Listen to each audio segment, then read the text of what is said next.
बिस्मिल्लाहिर्रहमानिर्रहीम अल्हम्दुलिल्लाहि रब्बिल आलमीन वस्सलातु वस्सलामु अला सय्यिदिल अंबिया वल मुरसलीन। मुअज़्ज़ज़ हाज़रीन व नाज़रीन, आज जिस मौज़ू पर हम गुफ्तगू करेंगे वो है ख्वाबों की ताबीर।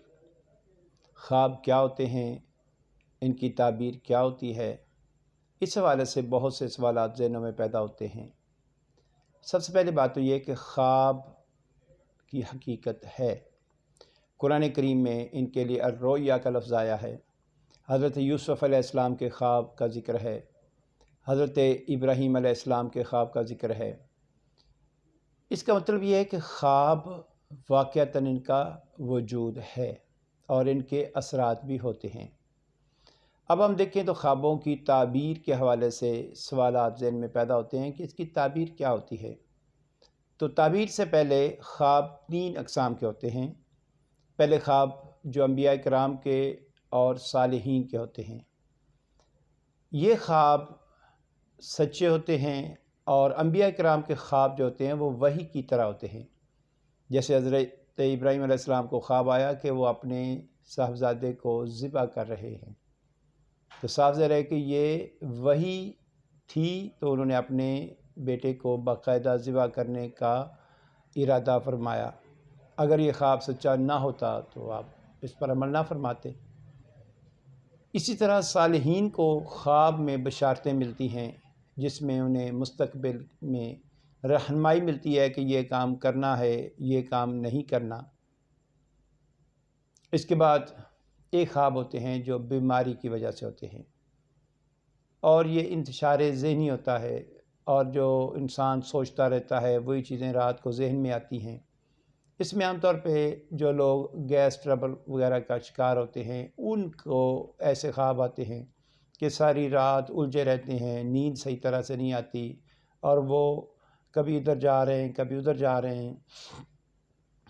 इन ख्वाबों का हकीकत से कोई ताल्लुक़ नहीं होता, ये महज़ बीमारी की वजह से होते हैं और इंसान को जो ख़यालात दिन को आते रहते हैं आमतौर पे वही रात को ख्वाब की शक्ल में नज़र आते हैं।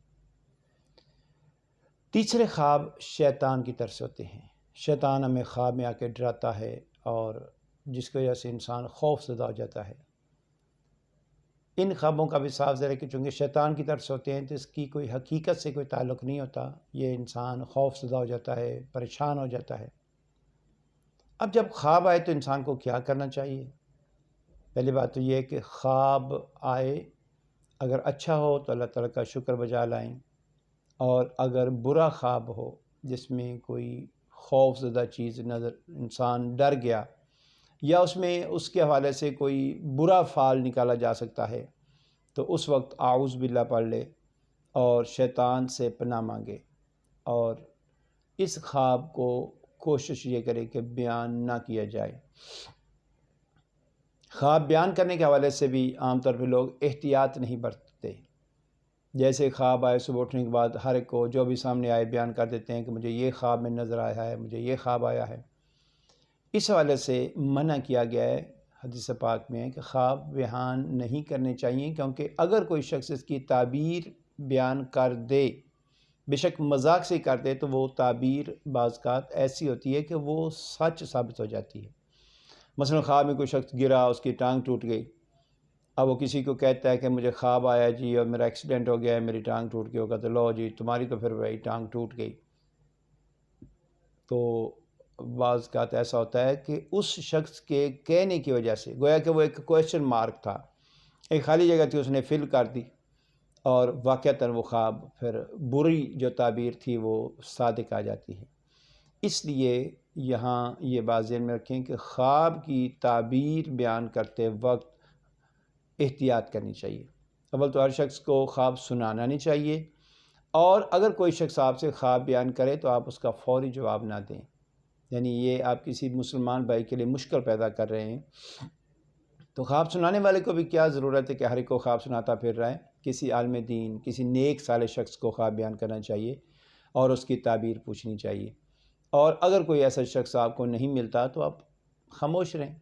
अगर अच्छा ख्वाब है तो अल्लाह ताला का शुक्र बजा लाएँ और अगर कोई बुरा ख्वाब है तो आप उसमें कोई सदका खैरात कर दें, तौबा इस्तिग़फ़ार कर लें, अल्लाह ताला की बारगाह में माफ़ी मांगें تاکہ اگر کوئی بری چیز ہونے والی ہے تو وہ صدقہ خیرات کی وجہ سے ٹل جائے گی۔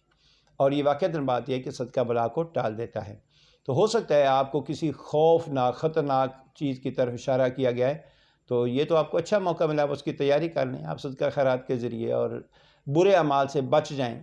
یعنی کسی شخص کو ایسی کوئی اپنی موت کی یا اس کے برے وقت کی خبر ملتی ہے تو وہ کوشش کرے کہ برے کام چھوڑ دے، اچھے کام کرے، تاکہ اگر کوئی برا وقت آنے والا بھی ہے تو یہ اس کے لیے تیار ہو جائے۔ اس کے بعد جو خواب ہمیں نظر آتے ہیں اس کی تعبیریں، مثلا بہت سارے یہ مسائل ہیں، بہت ساری چیزیں خواب میں نظر آتی ہیں۔ اب صاف ظاہر ہے کہ اس کی ہم تفصیل تو بیان نہیں کر سکتے، لیکن اس میں کچھ خواب ایسے ہوتے ہیں کہ جو خود ہی انسان کو اندازہ ہو جاتا ہے۔ جیسے کسی کو خواب میں دودھ نظر آئے، اب دودھ یقیناً ایک نعمت ہے، تو خواب میں اچھی چیز کا نظر آنا یقیناً ایک خوش قسمتی کی اور ایک اچھی خبر کی دلیل ہے۔ تو خواب میں دودھ کا نظر آنا یہ علم کی دلیل ہے۔ اگر کسی شخص کو کسی نے دودھ دیا اور اس نے پی لیا، اس کا مطلب یہ ہے کہ اللہ تعالیٰ اس کو علم عطا فرمائے گا، اور علم بھی علم نافع عطا فرمائے گا۔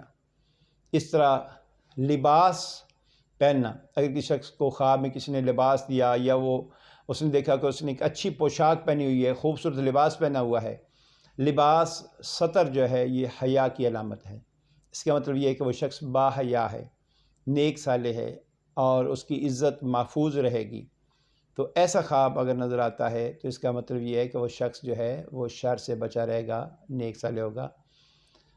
اس طرح بہت سے خواب ہیں، مثلا خواب میں مردہ نظر آنا، پھر اس کی آگے تفصیلات ہوتی ہیں کہ مردہ کس حالت میں تھا، خوش تھا یا مردہ پریشان نظر آ رہا تھا، مردے نے اس سے کیا بات کی، اس نے مردے سے کیا بات کی، مردہ کس حالت میں نظر آیا۔ تو اس کی مختلف تعبیریں وہ انشاءاللہ ہم آئندہ بیان کریں گے۔ لیکن اس حوالے سے ایک آخری بات وہ یہ کہ خوابوں کو زیادہ اپنے اوپر مسلط نہیں کر لینا چاہیے۔ ہو سکتا ہے وہ خواب ویسے آپ کا وسوسہ ہی ہو، جیسے میں نے عرض کیا کہ کئی دفعہ وسوسے ہوتے ہیں، کئی دفعہ دن کو جو ہم پروگرام بناتے ہیں، مثلا آپ کسی سفر پہ جانے کی تیاری کر رہے ہیں، رات کو آپ کو خواب میں آئے گا آپ سفر کر رہے ہیں، تو ضروری نہیں کہ آپ کو خواب میں سفر میں کر رہا ہوں جی، تو آپ اتنا سے کسی کو جا کے بتا دیں میں جی خواب میں کہیں جا رہا ہوں، وہ کہے گا جی اس کا مطلب ہے کہ آپ کو شاید کوئی سفر درپیش ہوگا۔ اب آپ نے یہ نہیں بتایا کہ میں سفر پہ جانے کی پلاننگ کر رہا ہوں، تو جو پلاننگ دن کو کرتے ہیں رات کو وہ خواب کی شکل میں نظر آ سکتی ہے۔ تو ہر خواب، اور کئی لوگ خوابوں پہ بہت زیادہ جو ہے اس کے پیچھے پڑ جاتے ہیں، اتنا زیادہ اس کو مسلط نہ کریں، اتنا سوار نہ کریں۔ آپ اچھے کام کریں گے، اچھے رات کو سوتے وقت جو ہے اللہ تعالیٰ کا ذکر کر کے سوئیں، باوضو ہو کر سوئیں، قبلہ رخ ہو کر سوئیں، اور رات کو اگر آپ خوشگوار موڈ میں سوئیں گے تو یقیناً آپ کو اچھے خواب آئیں گے۔ جو شخص رات کو لڑ کر سوئے گا، کوئی بری مطلب ہے ایک بندے نے رات کو فلم ڈرونی دیکھی وہ سو گیا، یا کوئی گندی فوش فلمیں دیکھیں یا فوش باتیں کرتے ہوئے سو گیا، تو یقیناً اس کے خواب میں بھی انتشار اور وہ شیطان کا عنصر ہوگا۔ اس لیے رات کو سوتے وقت کے جو اعمال ہیں کہ انسان رات کو سوتے وقت جو معمول ہمارے یہاں معروف ہیں کہ اعمال، کہ اس میں یہ پڑھے، سورہ فاتحہ پڑھے، قرآن شریف پڑھے، آپ کوئی بھی مطلب درود شریف پڑھ لیں، کچھ معمولات مطلب آپ نے بنا لیں کہ رات کو سوتے وقت کر کے سوئیں، اس سے یقیناً آپ کو نیند میں بھی فرحت نصیب ہوگی، آپ کو اچھے خواب بھی آئیں گے، شیطان کے شر سے بھی محفوظ رہیں گے، اور اگر آپ باوضو سوئیں گے تو آپ کو ساری رات اس کا ثواب ملتا رہے گا۔ اللہ تعالیٰ کی بارگاہ میں دعا ہے کہ اللہ تعالیٰ ہمیں دین کو سمجھنے، اس پر عمل کرنے کی توفیق عطا فرمائے۔ وما علینا الا البلاغ۔